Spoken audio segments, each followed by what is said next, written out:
The latest. Thank you for your love and support. I appreciate you all. Who has done this to us?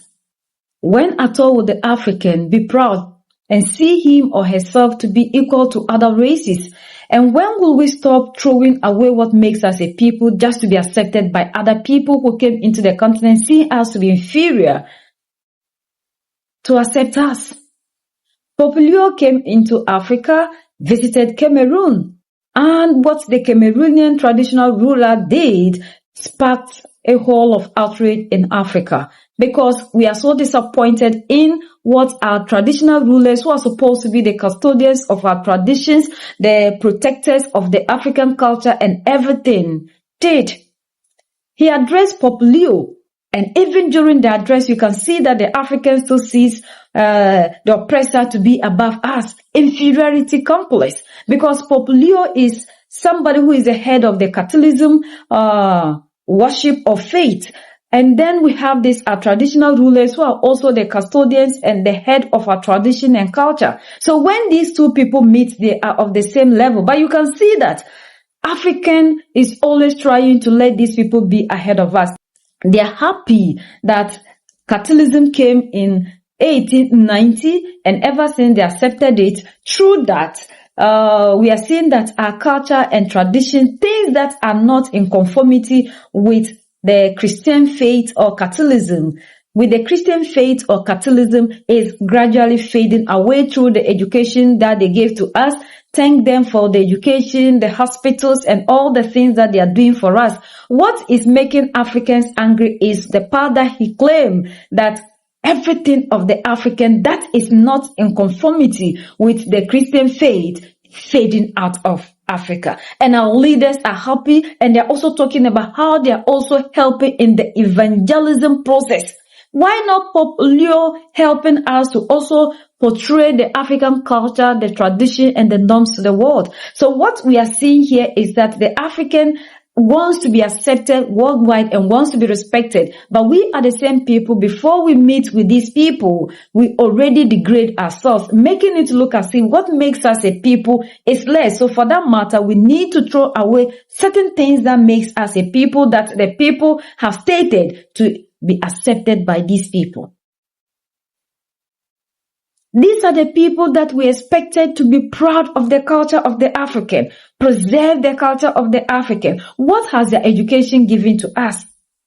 But I am not interested in that part, because we know that the education that they gave to us is to make us not to be able to think critically, is to make us believe that everything European is good. And their goal that they've given to us is to make us oppressed, to make us lose our power, our spirituality. The traditional rulers have played a very important strategic role in the establishment and growth of Christianity in Cameroon, especially west of the Mungo River.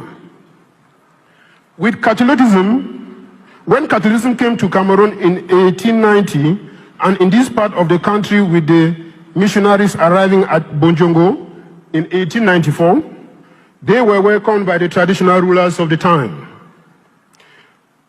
Most of the lands on which the churches and schools were built were donated by the traditional rulers. And today we can proudly say that we too have been evangelizers by extension.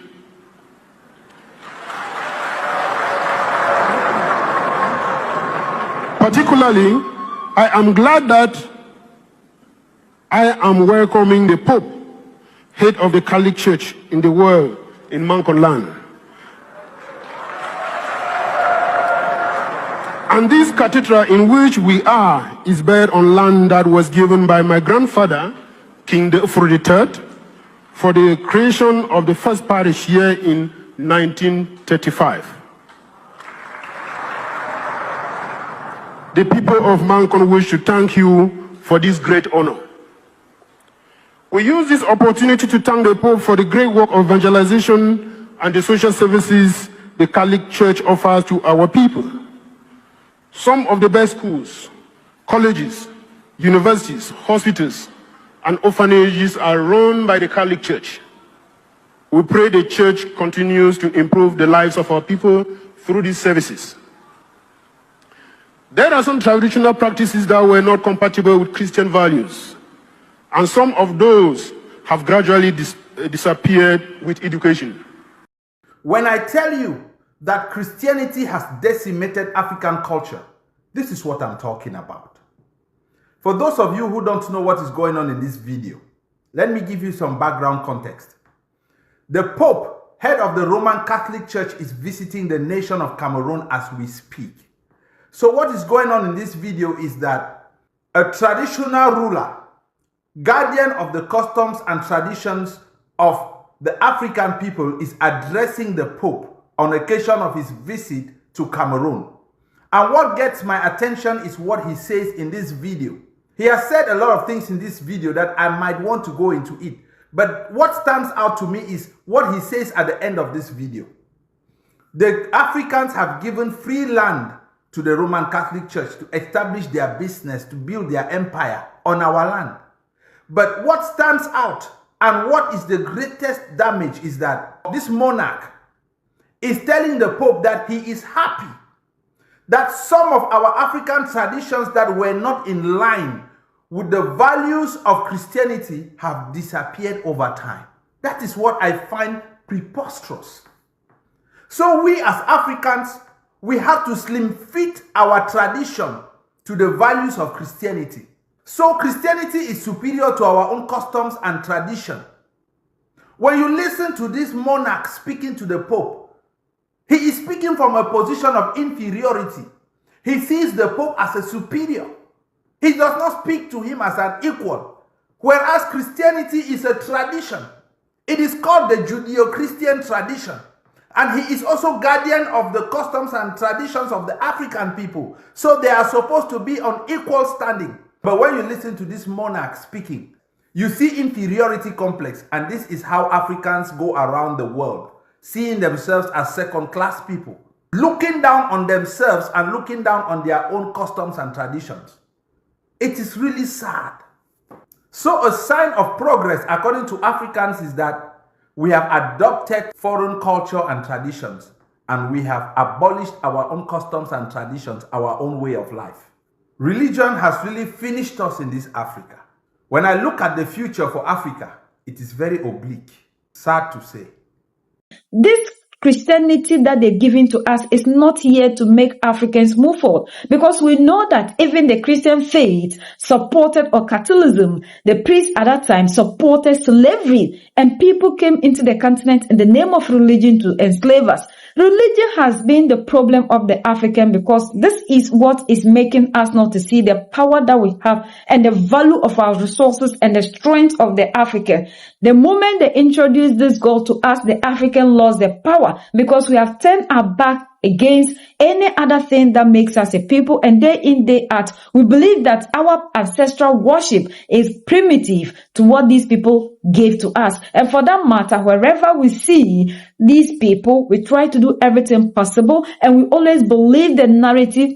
And we always believe the narrative that they portray to us, that everything the African is having is not good. But we just have to let our leaders understand that there is nothing about our traditional worship or our custom and anything that has to do with us that is bad or evil. If Chinese are practicing and they are so proud of holding on to who they are with that, trying to throw anything away to please other people, why should we believe what other people come into the continent to tell us? As if the God that we claim we know we worship didn't know that creating the African this way and allowing the African this way will be bad for me, and allow the African to be here for several years, for only people who just came like 250 years, coming now to tell us that God said what we are doing is bad, when we know the reason to which these people gave us this Christianity, their religion. Religion is a problem of Africa. Religion is what is making us not to see the gold and then fight for the resources that we have, because we are told that when we die, we are going to walk on gold, and we are rather focusing the strength of us on fighting for something that is in the sky, where the people who even promise you don't even know where these things are found. And do you believe that if these people cannot allow us to enter into their earthly countries, if there's a place like that in the sky, there is gold that people walk on, you, the African, will be shown the way to go there. Before they even give you visa, look at the way they treat us. And you think when it comes to heaven, you will be allowed to share their heaven with them? Some of you will sometimes deceive yourselves by saying that when it came to the gospel, they couldn't hide it. What is it that they want to hide from you, the African, that they can't hide from you? Today, our leaders who are supposed to teach us our culture and traditions are also helping to make sure the African loses his or her identity. Our identity is our culture, is our traditions. Look at other places. They are not fighting to become like other people, but we are mentally enslaved to the point that we are the ones that are making things very easier. We believe that when you are a Christian, when you do the things that these people claim they have and they are the standard of everything, that is when you are fully a human being. So we are helping these people to continue to see the African as a second-class person. And that is why wherever we go in the world, nobody sees us to be equal. If we are throwing everything away because they said so, then why should they treat you, a black person, as an equal being? And where everything is gone.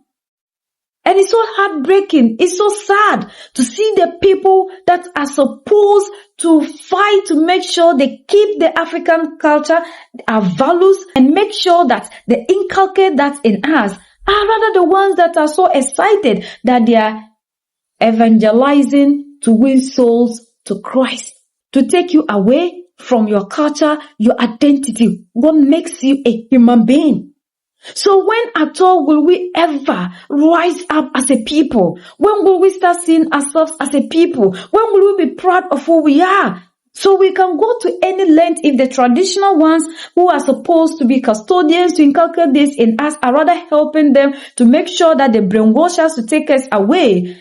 Then why should we have a problem when we see our women naked, wearing Brazilian hair, doing all sort of things, and you are the same people who sit there and say how wayward we are, but you are helping the people to make us this way. Before they came into the continent, we're not having any single poor person here. We're not having thieves. Look at the religions that they've brought to us. Even in church, in mosques, they still see the Africa they have given to us. When will we stop? When will we start to love what we have as a people? I am so sad, to be frank. This is the latest Dojin One, a Pan-African channel. So every blessed day I share educative content to make sure that we create awareness to bring us closer to our roots and to fight for the total liberation of the Africans. So if you haven't subscribed, subscribe to become a member, and then like, share, comment, and hit the notification button. We are the only ones that can set ourselves free. United we stand, divided we fall, and united we keep standing forever and ever. The greatest enemy of the African is mental slavery. So let's decolonize ourselves from mental slavery. Let's keep sharing to educate our brothers and sisters. Together we'll make Africa great for ourselves and the next generations that are going to come. So that's the latest around the world, in Africa and in Cameroon.